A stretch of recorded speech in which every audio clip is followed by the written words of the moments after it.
तर जय बजरंगबली भावनो. तर आज होता आपला वर्कआउटचा डे 2 आणि त्यात आपण घेतले चेस्ट अँड ट्रायसेप. तर यात मग काय काय घेतले चला तर ते बघूया.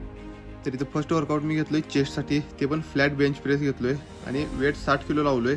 तुम्हाला 8 ते 12 रेप्स जेवढ्या जातील तेवढंच वेट तुम्ही लावा, कारण का तुम्हाला ह्या व्हिडिओत दाखवतो शेवटचा एक रेप जास्त घेतल्यावर पण कसं काय काय गोळ होते. आणि हा होता माझा पहिला सेट फ्लॅट बेंच प्रेसचा 60 किलोचा.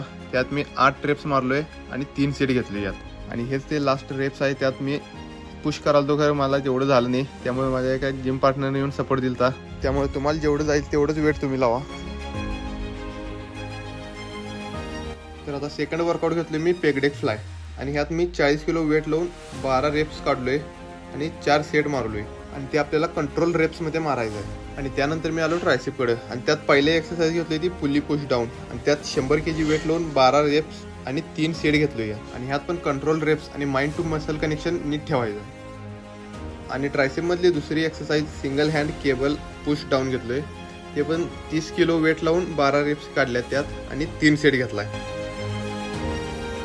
आणि मग सांगितल्याप्रमाणे वर्कआउट झाल्यावर आपल्याला पोजिंग मारायला लागते, कारण त्याच्याने तुमचा मसल पण चांगला डेव्हलप होतोय आणि पोजिंगची पण प्रॅक्टिस होते.